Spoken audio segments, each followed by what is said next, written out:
Hello and a very good afternoon to all of those who are watching me live on the Facebook page of News9.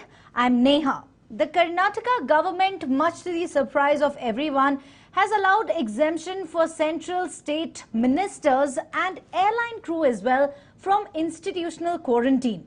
This means that the ministers who will be arriving at airports in Karnataka do not need to go through compulsory institutional quarantine of 7 days and home quarantine of 14 days like we saw earlier.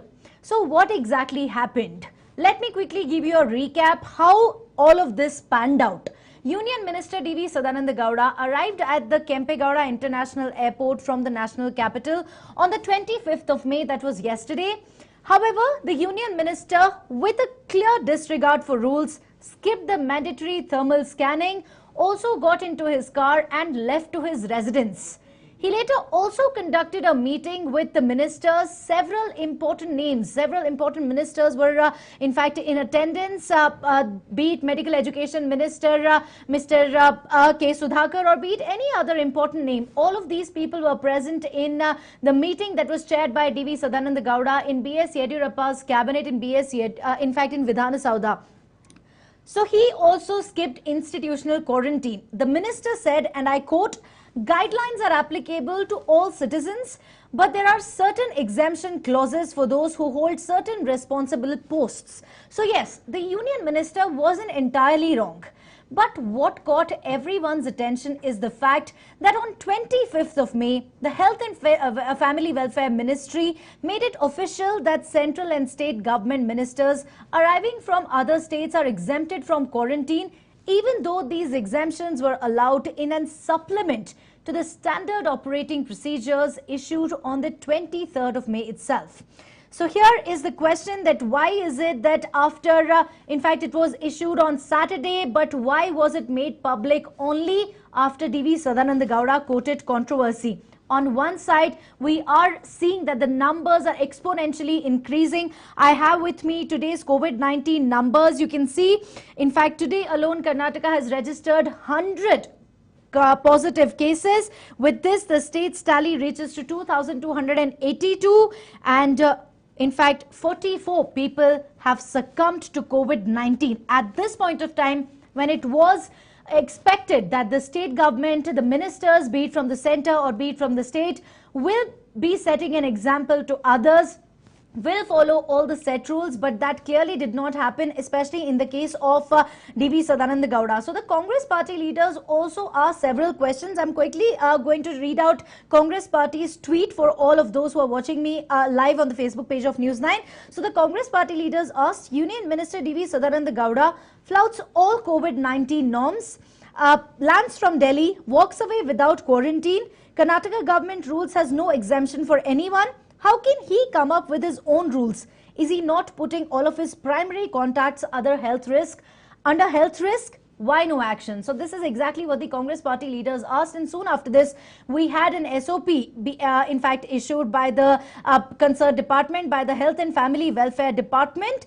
So here on one side, these leaders continue to flout the norms that were earlier set. Of course, now the question that also needs to be asked: why is it that the fresh in fact, I also have let me quickly show it to all of Department of Health and Family Welfare Services, Government of Karnataka.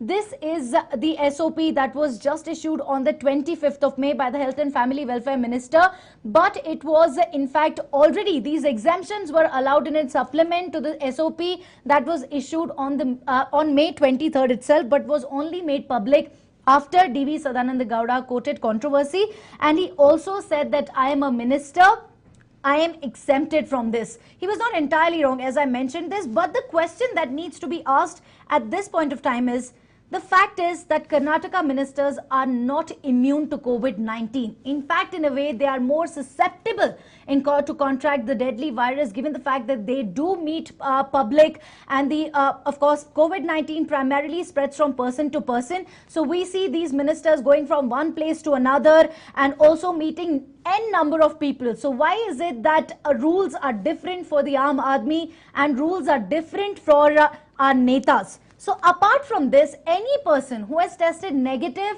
and has a certificate from ICMR, the certificate must not be over 2 days old from the set date of the journey, and he will also be exempted from institutional quarantine, but a 14-day home quarantine will be made mandatory for the person who has arrived in the city or the state. Now here I quickly have a couple of your questions that I'm going to take. Vinod R. Dodech asking, when will News9 be available on Airtel DTH? Vinod, we are no longer available on TV. News9 has gone digital. You can always catch all of us on the News9 YouTube. Please do not forget to subscribe News9 YouTube. Also like us on Instagram, News9 Twitter, as well as Facebook page. So many of you also saying hi. So hello to everybody. I hope all of you all are doing well. So then Asif Pasha says there is a risk of an immediate second peak of COVID-19. The world is going through the first wave of the deadly pandemic. Yes, that's exactly. In fact, I am also going to talk about this, and in my a little later, I'll put out this particular piece for all of those who still do not understand what exactly is a second peak and what is a second wave. Do remember that we are still in the early stages of COVID-19, and the executive director of WHO, the World Health Organization, has very explicitly said that several countries which are seeing a decline in the number of COVID-19 cases can see a second peak. So, which means that nobody, I mean it, nobody can take the threat that COVID-19 poses lightly. So then I have Muhammad Hanif, who says same the above, when will be aired in Dish TV? I think I've already answered that. Then I have Basant Kumar, how many active cases in Karnataka till date? So the active cases in Karnataka stand at 1,514, Mr. Basant Kumar. And what else do you, so total discharges are at 722. Total COVID-19 deaths are at 44. So with this, the total positive case, in fact, has come up to the number of COVID-19 cases in Karnataka stand at 2,282. Today, 100 fresh cases have been reported, and out of which only 2 are from Bengaluru. So Soheb Mullah asking, when are flights taking off from Bangalore to Maharashtra? So there are already, in fact, flights, domestic flights functioned in 7 routes. So these 7 routes, in fact, cover the entire country, and this was something that was already announced by the Union Civil Aviation Minister Hardeep Puri. So right now, coming back to the topic, of course, that the Union Minister DV Sadananda Gowda did not go through institutional quarantine, which he was supposed to, and he did make it public while talking to the media that there are certain exemptions for the ministers. So yes, he is not wrong when he says that there are certain exemptions, given the fact that now in fact, order has been made public. But the question that needs to be asked to the state government, why is it that now the SOP has been made public, and if at all it was already readied by Saturday, why not put it out for the public? So only after a Neta from the BJP party, Union Minister DV Sadananda Gowda, quoted a controversy, the state government thought that it's important to put it out in the public. And also another important question that one wants to ask is, why no institutional quarantine for these Netas, for the airline crew in particular, given the fact that they also come in contact with public every single day. So they are more susceptible in contracting the virus. On one side, we are expecting the people to not flout the lockdown norms. We are also expecting the people to maintain social distance, wear masks, but on the other side, we are in fact exempting the central state ministers as well as the airline crew from quarantine. I'm quickly going to take a couple of more questions that I have here. Mohammed Shoaib saying, when we work from office. Would you like to complete that question? When we work from office, I couldn't understand that. I'm sorry, Mohammed, if you would be able to send it again, please. So then Kunal S. Narang asks, when will lockdown end? So the 31st of May will see the end of the 4th phase of lockdown, but the lockdown is expected to continue further, given the fact that the health experts already have made it clear that the COVID-19 cases in India are expected to surge in the month of June and July, which means that the lockdown might not end till then. But having said that, there already have been certain relaxations announced, and all of us are expected to follow those norms. Then also, how many active cases in Bangalore altogether till date? So the active cases right now in Karnataka are 1,514. We're going to break it down further for all of you and get back to you on the number of active cases in Bengaluru alone. When News9 on Tata Sky asks Vishwanath, I'm very sorry to disappoint you, but News9 is no longer available on TV. We've gone digital. So I have a couple of more questions. Tanveer Ahmed, there's a rule that 60-year-old people cannot attend marriages. What if important relatives are above 60 years of age? Kindly answer.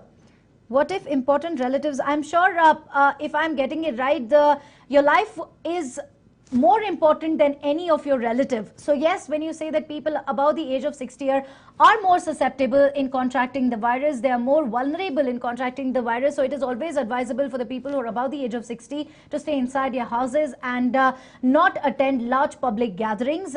In fact, it's for their own good. So I also have many other questions that all of you all are asking, but I don't have time. So I hope I was on a large scale able to answer all of your questions and also in fact get you a more clearer picture as to why the exemption, now a fresh exemption in fact was announced for the central state ministers and airline crew from quarantine. More or less it only comes in the backdrop of DV Sadananda Gowda skipping the important mandatory institutional quarantine, and he's saying that he is exempted from this, and not wrong as well, given the fact that now the Health and Family Welfare has put out the new standard operating procedures in which the airline crew, the state and centre ministers will not be in fact they do not need to undergo the mandatory institutional quarantine. So I hope that I was able to answer all your questions. If not, you can always pour in your thoughts. We'll try to get back to you as soon as we can. Thank you very much for watching. Do not forget to subscribe News9 YouTube. Follow us on News9 Facebook page, Twitter, as well as Instagram. Thank you very much. Stay safe.